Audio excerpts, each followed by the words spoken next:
Hey, welcome to Board with Life News for September 7th. This Board with Life News, I'm going to talk about the new party game called Concept. I'm going to talk about a fantasy card game called Tash Kalar. And I'm going to talk about the Kickstarter from Reaper Miniatures for Bones 2. Hey, I'm Chris. Welcome to Board with Life News. Look how cool my shirt is. I just got this in from Mondo Tees and it's super rad. And I have to be careful when things are blue. Or especially green, obviously, because I'm on a green screen with future technology. So I hope that it doesn't look like I have a bunch of bullet holes in me. I promise you, it's just a cool Princess Mononoke shirt and nothing else. Let me say happy birthday to my girlfriend, who's wonderful and amazing. And I'm pretty sure she doesn't watch this show, so I don't think it matters, but it's what you're supposed to do.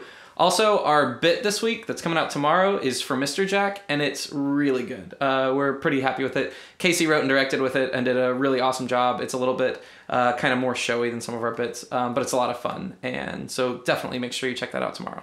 Okay, now let's go into the news. The game publisher Asmodee announced that they're going to release a new party game called Concept, and it seems pretty interesting. It's kind of like a game where you give clues to other people and try to get them to guess something, but you do it with like symbols and different colored cubes. So for example, if you're trying to get them to guess milk, you could put like a white cube on a thing on the board that said liquid, and things like that, and it gets more complicated. I don't completely understand how to play it, but they've done a really good job with kind of these interesting sort of party games recently with like Timeline and Dixit. So yeah, that seems interesting and seems like a thing that might be worth a try. Now on to the next news, which is the fantasy card game called Tash Kalar Arena of Legends. It's by Vlada Shvatil, that's it. Vlada Shvatil. He's, if you couldn't guess, a Czech game designer. And he's done a lot of great stuff. Galaxy Trucker, Space Alert, Mage Knight the board game. And it sounds interesting. At first I was reading it and I was like, well, this is just every other kind of fantasy-based, magic-based card game. But the new thing he's doing, or not new, but the implementation he's doing, is to summon your creatures. You have to arrange your cards in a certain way. So it's kind of like a grid or puzzle system where you're trying to get a certain formation of cards, and then you can summon these creatures. So I think that sounds pretty interesting and sounds like a lot of fun. And there's standard mode where you're like completing quests, as he calls them, which I'm not exactly sure what those are yet. But then there's the melee mode, which you're just all out fighting somebody else. And it has a fun little thing that'll be silly and good, where you have to, if you get far enough ahead, they have to beg you. So basically you're trying to make your opponent beg, and that's actually a catch-up mechanic that's built into the game, that by like begging, you can catch up and hopefully eventually win. So yeah, that's definitely something that I'm going to be keeping an eye on in the future. And now let's head over to Kickstarter Corner. So normally Kickstarter Corner, I try to reserve for games that I think could use a little bit more help. I usually try to put games in there that are almost certainly going to get funded, because there's no point in, getting your hopes up about something that's not going to make it. But usually not, giant corporations publishing giant corporations. There's no giant corporations in, indie board game stuff. But, maybe less known or less established things. But this week I'm totally breaking that kind of rule by doing the Reaper Miniatures Kickstarter for Bones 2, The Return of Mr. Bones.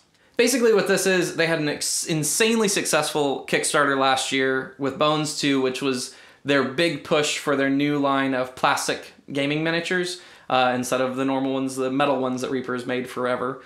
And so this is the second implementation of it. For $100, which is a lot, you get like 100 or so plastic fantasy miniatures, and there are tons of add-ons and stuff like that.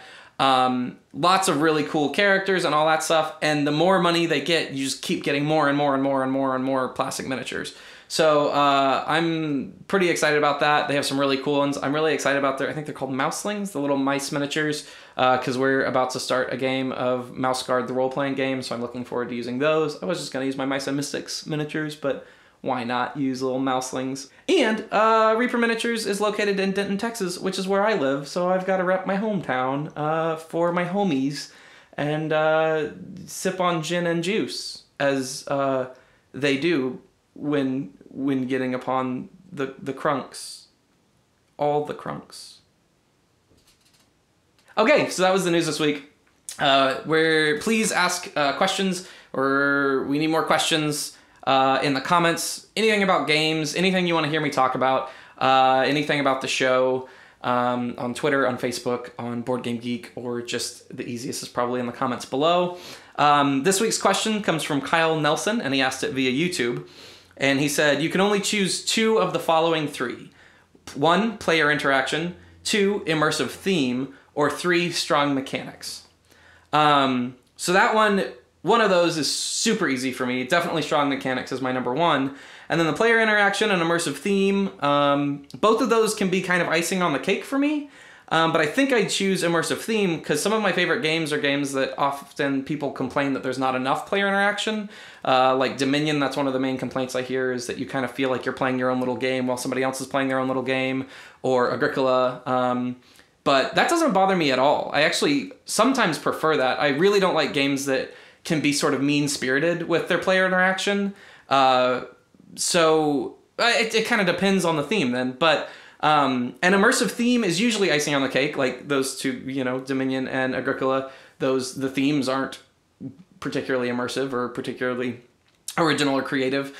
But games where the mechanics support a theme, like Battlestar Galactica or Game of Thrones, the board game, those, that's a thing of beauty to me, where you feel like both those games, you really feel like you're in the theme of that game.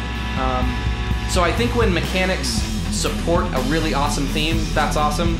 But above anything else, like beautiful mechanics and strong mechanics and elegant mechanics are what I really love in games. So that was the news for this week. What do you guys think of those 3? Which 2 would you pick? Comment below and let me know why. We'll do the community thing that everybody loves. Community. I don't know why I'm doing this motion. It's really uncomfortable. But thanks for tuning in this week, and I'll see you guys next week.